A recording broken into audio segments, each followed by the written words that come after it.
अजित को गांव से पुणे आए कई साल हो गए थे। कुछ कंपनियां बदलने के बाद पिछले साल से वह एक कंपनी में सेटल हो गया था। वहां उसका परिचय उच्च जाति की एक खूबसूरत साधारण लड़की दिव्या से हुआ। धीरे धीरे वह जान पहचान प्यार में बदल गई। अजित दिव्या से थोड़ा बड़ा था, इसलिए उसने जल्द से जल्द शादी करने का फैसला किया। जब दिव्या ने यह कहानी अपने घर बताई तो उसका परिवार स्पष्ट रूप से इस शादी के खिलाफ था, क्योंकि अजित निचली जाति से था। अजित का परिवार भी इस शादी के खिलाफ था, इसलिए उन्होंने परिवार की मर्जी के बिना शादी कर ली और अपनी जिंदगी शुरू कर ली। जब इस बात का पता दिव्या के घर पर चला तो वे सदमे में आ गए और उन्होंने दिव्या से सारे रिश्ते तोड़ दिए। अजित के घर की स्थिति थोड़ी अलग थी। कभी कभी उनकी और उनके परिवार की बातचीत होती रहती थी। धीरे धीरे अजित के प्रति उनका गुस्सा कम हो गया और उन्होंने दिव्या को घर की बहू के रूप में स्वीकार कर लिया। कुछ महीने बाद जब दिवाली आई तो अजित और दिव्या ने कुछ दिनों के लिए अपने गांव जाने का फैसला किया। शादी के बाद वे दोनों पहली बार अजित के घर गए। अजित का घर गांव से थोड़ा दूर था, आसपास ज्यादा बस्ती नहीं थी। यह नए और पुराने का मिला जुला कर घर था। सामने का आंगन 2 फीट ऊंचे हाल पर बना पूरा घर, विशाल मुख्य बैठक कक्ष, दाई और रसोई और एक उपयोगिता कक्ष और सामने 2 शयन कक्ष। दिव्या और अजित उनके घर के सामने आए। अजित ने मुख्य बाड़ खोली और अंदर आ गया। दिव्या उसके पीछे आ रही थी। तभी टिटवी चिल्लाते हुए उसके सामने से गुजरी। अजित को भी एहसास हुआ कि क्या हुआ था। उसने उसका हाथ पकड़ा और उसे अपने साथ घर ले गया।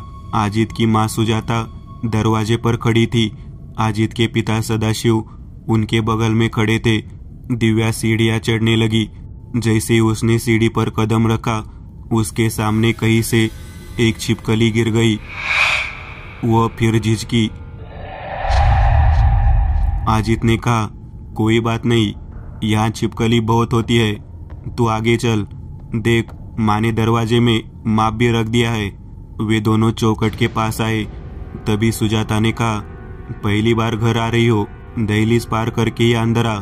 जैसे ही वह घर में कदम रखने ही वाली थी, अचानक घर का एक दरवाजा अपने आप बंद हो गया।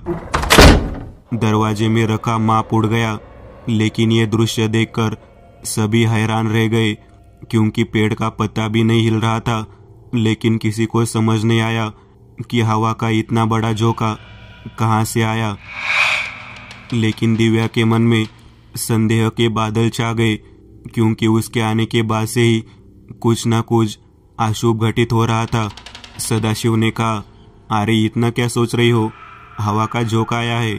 सुजाता, तुम एक और माप भर लो। सुजाता ने एक और माप भरा और उसे चौखट पर रखा। दिव्या ने उसे अपने पैर से अंदर धकेल दिया। घर में अनाज गिर गया। दिव्या घर में आई। उसके पीछे पीछे सभी लोग आए, लेकिन किसी ने भी उनके पीछे फर्श पर काले पैरों के निशान पर ध्यान नहीं दिया।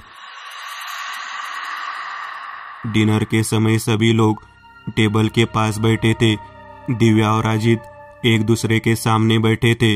अचानक दिव्या के पैर में कुछ छू गया। उसे लगा कि अजित मनोरंजन के लिए उसके पैर पर अपना पैर घुमा रहा है, इसलिए उसने शरारती नजर से अजित की ओर देखा।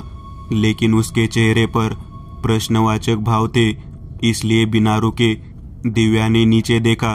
अजित के पैर उसके पैरों से बहुत दूर थे और उसके पैरों पर काले निशान थे। उसे कुछ समझ नहीं आया। उस वक्त वह चुप रही। रात को दिव्या और अजित एक शयन कक्ष में बैठे थे। तभी दिव्या ने अजित के सामने यह बात कही। तभी अजित ने कहा, ओह, ऐसे कैसे काले दाग हो सकते हैं? तुम्हारे पैरों पर कुछ रंग लग गया होगा, देखो मिट गया। दिव्या ने कहा, हाँ, पहुंचने के बाद ये निकल रहा है, लेकिन मैं ऐसे किसी जगह पर नहीं गई जहाँ मेरे पैरों को इस तरह की कोई चीज लगे। अजित ने कहा, ठीक है, लगा होगा कुछ, इसके बारे में ज्यादा मत सोच, अभी सो जा, कल रात पूरी यात्रा में गई है। जब वे यह कह रहे थे तो एक काली आकृति खिड़की से उन्हें देख रही थी। तभी अचानक हवा के झोंके की तरह वह आकृति दिव्या के बालों के साथ उड़ गई। दिव्या ने चौंक कर पीछे देखा, लेकिन पीछे कुछ नहीं था। दिव्या को फर्क महसूस हो रहा था, लेकिन वास्तव में कुछ नहीं हो रहा था, इसलिए उसने भी इसे नजरअंदाज करने का फैसला किया। रात 1 बजे के बाद दिव्या की नींद खुली। उसे बाहर कुछ शोर सुनाई दिया। वह उठकर बाहर चली गई। लिविंग रूम में एक छोटा बल्ब जल रहा था। जहां बल्ब था उसने देखा कि नीचे कोई खड़ा है। अंधेरा था, वह कुछ नहीं कर पाई, लेकिन जैसे ही वह पास आई उसे एहसास हुआ कोई बुर्का पहने हुए वहां खड़ा था। वह चौंक गई। जैसी वह कुछ कहने ही वाली थी कि बुर्के में लिपटी महिला उसके सामने आ गई। दिव्या डर गई और वापस बेडरूम की ओर भाग गई। वह इतनी डर गई कि उसने अपने चेहरे पर चादर खींच ली और लेट गई। उसका दिल जोरों से धड़क रहा था। उसका पूरा शरीर पसीने से लथपथ था। वह खामोश रही। उसे पता ही नहीं चला कि कब नींद आ गई। सुबह जब वह उठी तो अजित उठकर कहीं बाहर चला गया, इसलिए वह उससे बात नहीं कर पाई। 2 दिन बाद दिवाली थी तो वो घर की सफाई कर रही थी। सफाई करते करते वो छुपे हुए कमरे में गई। वहाँ कुछ अलमारियाँ थी और भी बहुत सारा सामान बोरे में भरा हुआ था। ज्यादा रोशनी न होने के कारण ज्यादा कुछ दिखाई नहीं दे रहा था। हालांकि वहाँ एक बल्ब था, लेकिन उसकी रोशनी कुछ ही थी। दिव्या कुछ सामान रखने के लिए अलमारी के पास गई। उसने अलमारी खोली, तभी ऊपर से एक बोरी गिरी और कांच टूटने की आवाज हुई। यह देखने के लिए कि वास्तव में क्या फटा है, दिव्या ने बोरे की रस्सी छोड़ी और बोरा खोला। अंदर कुछ सामान, कुछ आभूषण, टूटा हुआ शीशा और नमाज पढ़ने के लिए शतरंजी थी। यह सब देखकर दिव्या फिर चौंक गई, क्योंकि हिंदू घर में इन चीजों की कोई जरूरत नहीं थी। वह बाहर गई और सुजाता से इसके बारे में पूछा। उस समय सुजाता ने कहा, अरे ये हमारा नहीं है, एक हमारे पड़ोसी थे, उनका है, हमारे पास ही रह गया है। वो दिन भी ऐसे ही बीत गया। रात के 10 बज चुके थे। अजित अभी तक घर नहीं आया था। दिव्या टीवी के सामने बैठी उसका इंतजार कर रही थी। अचानक बिजली चली गई तो दिव्या ने मोबाइल टॉर्च चालू कर दी। मोबाइल को वही रोशनी के लिए रखकर टीवी का बटन बंद करने के लिए उठकर वह टीवी के पास गई तो उसे टीवी के शीशे में वही बुर्के वाली औरत दिखाई दी। वह पीछे मुड़ी और उसे रसोई में चलते हुए देखा। दिव्या बहुत डर गई। वह अपना मोबाइल फोन लेकर किचन में चली गई। रसोई घोर अंधेरे में डूबी हुई थी। हर तरफ भयानक सन्नाटा था। मोबाइल टॉर्च की रोशनी में दिव्या अंदर आई।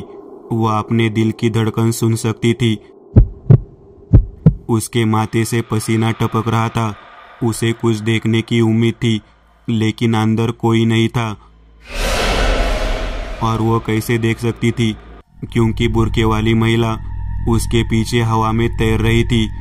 उसके पैर दिव्या के सिर के करीब थे। दिव्या को एहसास हुआ कि उसके पीछे कुछ है।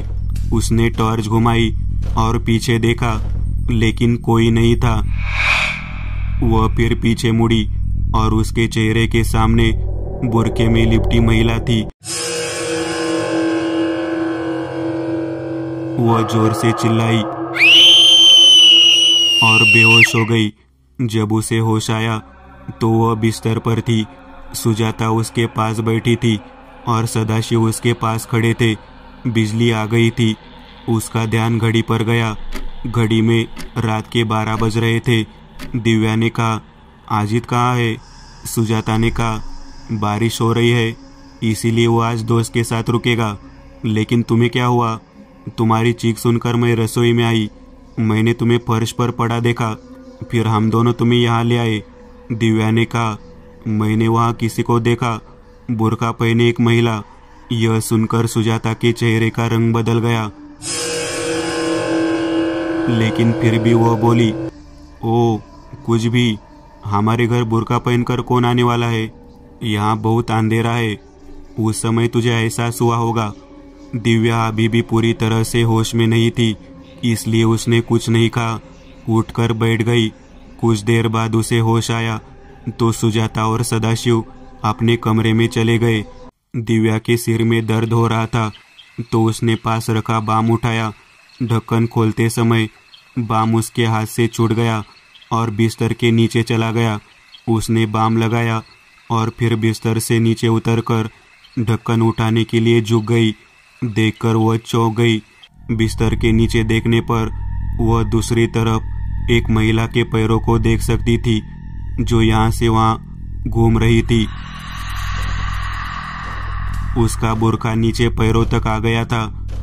उसके मन में डर की एक गुमनाम लहर दौड़ गई। वह उठी और बिस्तर के पार देखा, लेकिन वहाँ कोई नहीं था। वह फिर से झुकी और बिस्तर के नीचे देखा। उसे फिर से वही पैर दिखाई दिए। जैसे ही वो उठने लगी, वो फिर चौंक गई। बिस्तर पर वही बुर्के वाली महिला दो पैर क्रॉस करके बैठी हुई हिल रही थी। यह सब देखकर दिव्या का धैर्य टूट गया। इतने में बिस्तर अपने आप हिलने लगा। दिव्या ने जोर से चीख मारी और बाहर जाने लगी। उसकी चीख सुनकर सुजाता बाहर आई। दिव्या लिविंग रूम में खड़ी थी। उसे डर लग रहा था। सुजाता बोली, आप क्या हुआ? तुम इतनी डरी हुई क्यों हो? अंदर वही बुर्के वाली औरत है। सुजाता अंदर गई और बाहर आकर बोली, अंदर कोई नहीं है। देख तो, मेरे साथ अंदर चल। मैं अंदर नहीं आऊंगी, मुझे बहुत डर लग रहा है। अरे तुझे ऐसा लग रहा है बेटी, कुछ देर पहले तू चक्कर आकर गिर गई, अभी भी उसी धुन में है। तेरे कमरे में चल, मैं तेरे साथ सोऊंगी। दिव्या और सुजाता उसके कमरे में आई। दिव्या बिस्तर पर बैठी थी। सुजाता दरवाजा बंद कर रही थी। सुजाता ने दरवाजा बंद किया और बिस्तर की ओर मुड़ी। तभी उसने देखा कि बिस्तर के नीचे से जले हुए हाथ निकल रहे थे। वे हाथ पूरी तरह से काले थे। उसे अपनी आंखों पर विश्वास नहीं हो रहा था, इसलिए उसने अपनी आंखें मली, लेकिन वहां कुछ भी नहीं था। उन्होंने बल्ब बंद कर दिया और वे बिस्तर की ओर चलने लगी। अगला झटका, दिव्या बेड के पास नीचे बैठी थी। वही बुर्के वाली महिला दिव्या के कंधे पर पैर छोड़कर बैठी हुई है। दिव्या को कुछ पता नहीं था। वो अपना सिर पकड़कर बैठी थी। जैसे ही सुजाता घबराकर पीछे हटने लगी, वैसे वे दरवाजे पर टकरा गई। महिला के चेहरे पर से बुर्का अचानक उठ गया। उसका चेहरा पूरी तरह से जल चुका था, लेकिन उसकी भयानक आंखें जल रही थी। उसकी शैतानी नजर सुजाता पर टिकी हुई थी। सुजाता ने दरवाजा खोला और वैसे ही बाहर निकलकर अपने कमरे में चली गई। सदाशिव वही बैठे थे। सुजाता घबराकर उनके पास आई और बोली, अरे वो वापस आ गई। वो कौन? तू किसके बारे में बात कर रही है? जैसे ही सुजाता कुछ कहने वाली थी, उनके कमरे का दरवाजा फटाक से खुला। दिव्या खुले बालों में दरवाजे पर खड़ी थी। वो बोली, मैं आ गई। हाँ आमी। सदाशिव ने डरते हुए कहा, तुम तो? दिव्या ने कहा, हाँ मैं तो मर गई थी ना। और वो जोर जोर से हंसने लगी। इतने में दिव्या उन दोनों के बिस्तर के पास खड़ी थी। उसने एक हाथ से बिस्तर का एक किनारा पकड़ लिया और उसी बिस्तर को उठा लिया। सदाशिव और सुजाता डर के मारे चिल्लाने लगे। उन्हें एहसास हुआ कि यह दिव्या नहीं है। सुजाता एक तरफ से भागने की कोशिश कर रही थी, लेकिन दिव्या ने बिस्तर छोड़ दिया और एक हाथ से सुजाता को पकड़ लिया और दीवार पर फेंक दिया। उनके सिर का पिछला हिस्सा दीवार से टकराया और वो बेहोश हो गई। दिव्या अचानक हवा में उड़ गई और उसके चारों ओर चक्कर लगाने लगी। सदाशिव उसके भयानक रूप को देखकर बेहोश हो गए। अगली सुबह अजित आया। वह बहुत देर से घंटी बजा रहा था। लगातार घंटी बजाने से सदाशिव की नींद खुल गई और वह अर्ध बेहोशी की हालत में खड़ा हुआ और दरवाजा खोला। अजित ने उन्हें ऐसी हालत में देखा और कहा, क्या हुआ बाबा, आप ऐसे क्यों देख रहे हो? सदाशिव ने कहा, अरे मैं तुम्हें क्या बताऊं, कुछ तो बहुत अजीब हुआ है। उससे पहले मैं अपने एक दोस्त को बुला लूं। जब तक तुम फ्रेश हो जाओ तब मैं तुम्हें सब कुछ ठीक से बताऊंगा। सदाशिव दिव्या के कमरे में गए और देखा कि वह बिस्तर पर अजीब तरह से लेटी हुई थी। सदाशिव ने अपने मित्र को फोन किया और उसे पूरी घटना बताई। तब उसके दोस्त ने कहा, मैं पुणे में एक सज्जन को जानता हूँ, एक दंत, जो इसमें तेरी मदद कर सकते हैं। मैं उन्हें अभी फोन करता हूँ और बाद में वापस तुझे फोन करता हूँ। कुछ देर बाद उसके दोस्त का दोबारा फोन आया। उसने कहा, मैंने एक दंत को फोन किया था, वो आने के लिए तैयार है। वो आज रात 8 बजे तक यहाँ आ जाएंगे, लेकिन उन्होंने कहा है कि दिव्या को अपने कमरे में ही रखना, कोई उसके पास न जाए। वे फोन रख रहे थे, वही दिव्या अपने बाल बांधते हुए बाहर आई। उसे देखकर सदाशिव को झटका लगा। उसने सदाशिव से कहा, पिताजी आप उठ गए, क्या मैं आपके लिए चाय लाऊं? सदाशिव ने लड़खड़ाते हुए अपना सिर हिलाया। उन्हें कुछ समझ नहीं आया कि रात में देखी दिव्या और अभी की दिव्या में उन्हें कितना अंतर महसूस हो रहा था। तभी अजित वहां आ गया। सदाशिव ने उसे सारी बात बताई। यह सब सुनकर अजित का चेहरा पीला पड़ गया। तभी सुजाता भी उठकर बाहर आ गई। इस बीच दिव्या चाय लेकर बाहर आई। उसने सदाशिव को चाय दी और नहाने चली गई। सुजाता बोली, ये ऐसा क्यों बिहेव कर रही है? सदाशिव ने कहा, मुझे लगता है कि उसे रात में ही तकलीफ हुई। एक दंता हमारी मदद करने के लिए पुणे से आ रहे हैं, क्योंकि यह मामला उतना सरल नहीं है जितना लगता है। वह निश्चित रूप से वापस आ गई है। तीनों का दिन तनाव में गुजरा। शाम करीब 7 बजे सदाशिव के दोस्त का फोन आया, जिसने सदाशिव को अपने घर बुलाया। जब सदाशिव अपने मित्र के घर पहुंचे तो वहां एकदंत बैठे हुए थे। उनके मित्र ने उनका और एकदंत का परिचय कराया। एकदंत ने कहा, सदाशिव मुझे सब कुछ और स्पष्ट रूप से बताओ कि तुम्हारे बहू के साथ क्या हो रहा है। सदाशिव ने उन्हें रात की सारी बात बता दी। एकदंत ने कहा, बस इतना ही, तुम मुझसे कुछ छिपा तो नहीं रहे हो? सदाशिव ने सिर झुका लिया। एकदंत ने कहा, ठीक है सदाशिव, चलो तुम्हारे घर चलते हैं, आगे की बातें वही होगी। रात 8:30 बजे के बाद एकदंत और सदाशिव उनके घर आए। सदाशिव ने एकदंत का परिचय दिव्या से अपने पुराने दोस्त के रूप में कराया। दिव्या किचन में थी। एकदंत ने कहा, मैं आपका पूरा घर देखना चाहता हूँ। सदाशिव एकदंत को सारे कमरे दिखाए जा रहे थे। तभी वे आड़गली के कमरे में आए। जब वे वहां आए तो उनकी नज़र अलमारी पर रखी बोरी पर पड़ी। वे समझ गए कि कुछ अजीब घटित हो रहा है और ये उनसे छिपाया जा रहा है। एकदंत ने उन बोरियों को उतारने के लिए कहा। अजित ने उन बोरियों को नीचे उतार दिया। इसमें वही चीजें थी जो दिव्या ने देखी थी।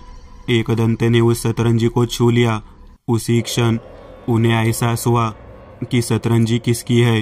रात के 9 बजे के बाद एकदंत उस बोरे में कुछ देख रहे थे। तभी दिव्या उस कमरे में आई। वह गुस्से में एकदंत के पास आई और उन्हें एक तरफ खींच लिया और कहा, तुम्हारी हिम्मत कैसे हुई मेरी चीजों को छूने की? एकदंत के लिए यह सब अनएक्सपेक्टेड था, लेकिन वह संभल गए और बोले, तेरी चीजें? तू इन चीजों के साथ क्या करना चाहती है दिव्या? लेकिन दिव्या कुछ नहीं बोल रही थी। वह नीचे बैठकर सामान वापस बैग में रख रही थी। एकदंत उसके करीब गए, उसके कंधे पर हाथ रखा। उसने पीछे मुड़कर देखा तो एकदंत सदमे में कुछ कदम पीछे हट गए। उसकी आंखें खून से लथपथ थी उसके होठों से खून टपक रहा था। वह मुस्कुराई और बोली, तू यह जानने आया है कि मैं कौन हूँ, है ना? तो वह झट से घूम गई और उठकर उसने एकदंत को गर्दन से पकड़ लिया और उन्हें हवा में उठा लिया और कहा, मेरे बीच में मत आ, वरना तुझे भी अपनी जान से हाथ धोना पड़ेगा। जैसे ही एकदंत ने अपने हाथ में थमा रुद्राक्ष का हार उसके माथे पर लगाया, वह नीचे गिर गई और उसके साथ एकदंत भी नीचे गिर गए। सदाशिव ने एकदंत को जगाया और फिर वे सभी दिव्या को उस कमरे में ले गए और उसे सुला दिया। एकदंत ने उसके बिस्तर के चारों ओर चावल का एक आखड़ा बनाया और फिर वो भी सबके साथ बाहर आ गए। तब एकदंत ने कहा, आप मुझे बताओ कि वास्तव में क्या हुआ था। तुम्हें यह भी पता है कि दिव्या के शरीर में कौन सी बुरी ताकत है ना? सदाशिव ने सिर हिलाया। एकदंत ने कहा, तो फिर आप मुझे सब कुछ बताओ। सदाशिव ने कहा, वह अजित की पहली पत्नी निखाद है। गांव में अजित और उसके बीच प्यार हो गया, लेकिन हमें यह शादी मंजूर नहीं थी क्योंकि वह अलग जात की थी। लेकिन फिर भी अजित की वजह से हम शादी के लिए राजी हुए। उस समय गांव वालों ने हमसे बात करना बंद कर दिया। निखाद उनके परिवार ने हमसे संबंध तोड़ दिए, लेकिन उस समय निखाद की एक शर्त थी, वह अपनी जात नहीं छोड़ेगी। वह अपने धर्म के वही काम करती रहेगी जो वह अब तक करती आई है। वह ऐसा करना जारी रखेगी। हम इस बात से बहुत नाराज थे, लेकिन अजित की वजह से हमने इसे स्वीकार भी कर लिया। 3 साल पहले ऐसे ही एक दिवाली पर निखाद और अजित घर पर थे। निखाद अपनी जरूरत का सामान भी लेकर आई थी। एक रात हम सब बाहर पटाखे जला रहे थे। निखाद किचन में कुछ कर रही थी और उसी समय एक रॉकेट उड़ा और किचन की खिड़की से होकर अंदर गया और गैस सिलेंडर पर गिर गया। सिलेंडर में भयानक विस्फोट हुआ और निखाद की वही मौत हो गई। हमें पता चलने से पहले ही यह सब हो गया। हम उसे बचा नहीं सके, लेकिन उसके बाद कोई भी उसका अंतिम संस्कार करने को तैयार नहीं था क्योंकि गांव वालों ने हमें अलग कर दिया था। इसलिए हमने उसे यही घर के पीछे जमीन में गाड़ दिया। उसके बाद उसका सारा सामान उस बोरे में भरकर गुप्त कमरे में रख दिया। उसके बाद हमें उससे ऐसी कोई परेशानी नहीं हुई, लेकिन अब परेशानी फिर से शुरू हो गई है। एकदंत ने कहा, वो आप परेशानी पैदा कर रही है क्योंकि अजित की दूसरी पत्नी घर में आ गई है और निखाद इसे सहन नहीं कर सकी। अब हमें उसकी आत्मा की मुक्ति के लिए प्रयास करना होगा। मैंने अखाड़ा डिजाइन किया है, इसलिए अब इसे बाहर निकलने का कोई रास्ता नहीं है। अजित ने कहा, लेकिन अब हमें क्या करना चाहिए? एकदंत ने कहा, अब हमें नारायण नागबली की तरह पूजा करनी चाहिए। सुजाता ने कहा, मेरा मतलब है कि वास्तव में क्या करना है? एकदंत ने कहा, सबसे पहले जहाँ तुमने उसे दफनाया था वहाँ खुदाई करो और उसकी हड्डियाँ निकालो। तब तक आटे की लोई से लगभग 4 फीट लंबी एक मानव आकृति बनाओ। फिर एकदंत, सदाशिव और अजित उस स्थान पर गए जहाँ निखाद को दफनाया गया था। अजित ने काफी देर तक खुदाई की और हड्डियाँ निकाली। तब तक एकदंत और सदाशिव ने ढेर सारी लकड़ियाँ इकट्ठी कर ली और उसे चिता की तरह ढेर कर दिया। कुछ देर बाद सुजाता आटे का मानव रूप एकदंत के पास लाती है। एकदंत आटे की लोई को चिता पर रख देते हैं। फिर हड्डियों को लोई में चुनवा दिए। वहाँ उन्होंने एक छोटा सा यज्ञ कुंड बनाया। फिर वे अंदर गए। घेरा पहुंचने से पहले उन्होंने दिव्या के गले में रुद्राक्ष की माला डाली और घेरा पहुंचा। तब एकदंत फिर से चिता के पास गए। यज्ञ कुंड के पास बैठकर उन्होंने अपनी पास रखी किताब से कुछ मंत्रों का जाप किया। अचानक माहौल बदलने लगा। वातावरण में एक अजीब सा भारीपन आ गया। वही एकदंत ने अपने साथ लाए बोरे को वही रख दिया चिता पर, लेकिन तभी तेज हवा चली। यज्ञ की लपटें लहराने लगी। अचानक चिता की आग धीमी होने लगी। उसी समय एकदंत ने मशाल जलाकर अजित को दी और कहा, जल्दी से चिता जला दो। अजीत ने जल्दी से चिता जलाई। तत्काल उस चिता ने बड़ी अग्नि का रूप धारण कर लिया, जिसमें आटे की लोई, निकट का सामान सब जल गया। कुछ ही देर में माहौल फिर बदल गया। माहौल में वही खुलापन महसूस हुआ। इसके बाद सब लोग घर में आए तो हॉल में बैठकर एक दंत ने कहा, आप तुम्हें उसे कोई परेशानी नहीं होगी। सचमुच वह कोई बुरी आत्मा नहीं थी, लेकिन उचित दाह संस्कार न होने के कारण उसकी आत्मा को मोक्ष नहीं मिल सका। उसकी आत्मा यही भटकती थी। वह तुम्हें परेशान नहीं करना चाहती थी, लेकिन जब अजीत दूसरी शादी करके दिव्या को इस घर में लाया तो उसका गुस्सा दिव्या पर भड़क गया और उसने ऐसी परेशानी खड़ी कर दी। लेकिन हमने सही तरीकों से उसकी आत्मा को मुक्त कर दिया है, इसलिए अब आप सभी निडर रहे। और हाँ, आपने दिव्या को इस बारे में कोई जानकारी नहीं दी है। ये सारी बातें उसे भी बताओ। एक दंत ने एक बार फिर एक केस को अच्छे से सुलझाया था और भविष्य में भी उनके सामने ऐसी ही अजीब घटनाएं आने वाली है।